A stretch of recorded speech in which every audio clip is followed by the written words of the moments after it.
অবৈধভাবে টাকা সংগ্রহ করা নিলামবাজারের 6 লাইনম্যানের বিরুদ্ধে আদালতে মামলা। অভিযুক্তদের গ্রেপ্তারের জোরালো দাবি গ্রাহকদের। রাজ্যের মুখ্যমন্ত্রী হিমন্ত বিশ্ব শর্মা সরকার দুর্নীতির বিরুদ্ধে জিরো টলারেন্স নীতি গ্রহণ করলেও অত্যন্ত গ্রামাঞ্চলে সেই পুরনো ট্র্যাডিশন সেই সমানেই চলছে। সরকারি বিভাগ সমূহকে ঘুষ দালাল মুক্ত রাখতে সরকারের হাজারো প্রচেষ্টার মধ্যে নিলামবাজার বিদ্যুৎ পর্ষদ কার্যালয় সরকারকে রীতিমতো চ্যালেঞ্জ ছুড়ে গ্রামাঞ্চলের সাধারণ বিদ্যুৎ গ্রাহকদের লুট করা হচ্ছে। প্রতিদিন সামাজিক মাধ্যমে দেখতে পাওয়া যায় মুখ্যমন্ত্রী তদন্ত শাখার কর্মকর্তারা প্রত্যেকটা বিভাগের কার্যালয়ে হানা দেওয়ার পাশাপাশি দুর্নীতি অবৈধভাবে টাকা সংগ্রহকারীদের আটক করেছেন। তারপরেও নির্ভয়ে নিলামবাজার বিদ্যুৎ কার্যালয়ে চরম অরাজকতা চলছে। উল্লেখ্য, আজ দক্ষিণ করিমগঞ্জ সমষ্টি নিলামবাজার সাব ডিভিশনের আওতাধীন করইয়ালা গ্রামের বিদ্যুৎ গ্রাহক সাজাদুর রহমানের স্ত্রী বেগম জুহেদা পারভিন সংবাদ মাধ্যমে অভিযোগ করে বলেন, তিনি সহ তার দেবরের স্ত্রী হুমারা বেগম অত্যন্ত অসহায় গরিব লোকজন হওয়া সত্ত্বেও যথাযথ সময়ে বিদ্যুতের পরিশোধ করে যাচ্ছেন। এমনকি সম্পূর্ণ বৈধ বিভাগীয় মিটারও রয়েছে তাদের। কিন্তু 2023 সালের 16 ডিসেম্বর হঠাৎ করেই তাদের বাড়িতে প্রবেশ করেন নিলামবাজার বিদ্যুৎ বিভাগের লাইনম্যান আব্দুল হামিদ ও বিভাগীয় আরও 5 সহকর্মী। এতেই লাইনম্যান হামিদ আচমকায় বিদ্যুৎ সংযোগ বিচ্ছিন্নকরণ করার ভয় দেখিয়ে পরিবারে 1 লক্ষ টাকা, অন্য পরিবারে 10,000 টাকা দাবি করে বসেন। মৌখিকভাবে যথেষ্ট টাকা দেওয়ারও আশ্বাস দেন, কিন্তু বাস্তবে একটা টাকাও দেননি। এমতো অবস্থায় পুনরায় সংবাদ মাধ্যম পুলিশ প্রশাসনের দৃষ্টি আকর্ষণ করে অতি সত্বর গ্রেপ্তারের পাশাপাশি চাকরি থেকে বরখাস্ত করার জোরালো দাবি জানান ভুক্তভোগী বেগম জুহেদা পারভিনের পরিবার। Bureau report, BM news 24। আমার নাম বেগম জুহেদা পারভিন।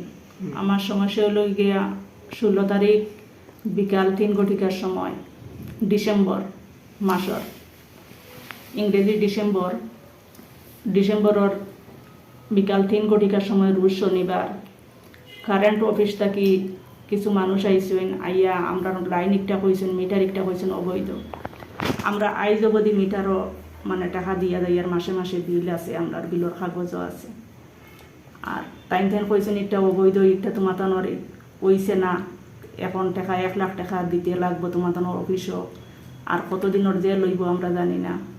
আর তোমাতানোর লাইন একটা যদি সিঁড়িয়া নেই গিয়া কারেন্টও ডান্ডাইয়া মিটারও ডান্ডাইয়া লত একটা সিঁড়িয়া 2 জন কুটির মাঝে উঠে গেছেন গিয়া।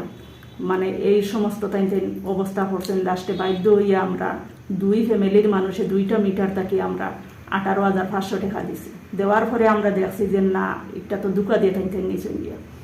17 তারিখ আমরা গেছি লীলামবাজার সাব ডিভিশনে গিয়ে আমরা লিখিত অভিযোগ জানাইছি। অভিযোগ জানানোর এই দিন রবিবার আসলো। রবিবারে গিয়া পাইছি গিয়ে অফিস বন্ধ। সোমবারে গেছি গিয়া লিখিত অভিযোগ জানাইছি। জানানোর পরে আর কোনো জিও নাই। আমরা সবর কাছে আমরা জানাইছি, APDCL জিও যত উপর লেভেলের যতজন আছেন সবর কাছে আমরা লিখিত অভিযোগ আমরা পোস্টের মাধ্যমে আমরা দিছি। এরপরেও আমরা কোনো আর বিচার নাই। বাধ্য হইয়া আমরা 29 তারিখ গিয়া আদালতের আশ্রয় লইছি। 2 তারিখ তাইন আইসেন অফিস থেকে কয়েকজন 5-6 জন মানুষ আইসেন। আওয়ার পরে কইসেন যে তোমার 30-40,000 টাকা দিলেই মুখে কইসেন, কিন্তু দিছই না। আর ওখানটা আপুসে তুমি তেন ওখানটা শেষ করিলাম, আর কোনো খবর নাই।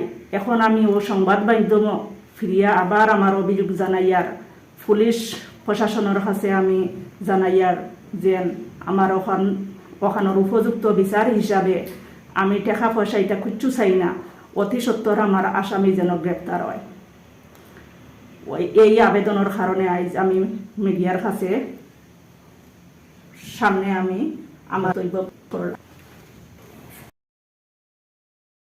নাম 1 নম্বর হল আব্দুল হামিদ লাইনম্যান, 2 নম্বর Abdul Jabbar contractual worker, Shahin Ahmed contractual worker, Shamim Ahmed contractual worker, Abdul Hamid contractual worker, Abdul Khayer meter reader. এই 6 জন 2 তারিখ থেকে আইসই।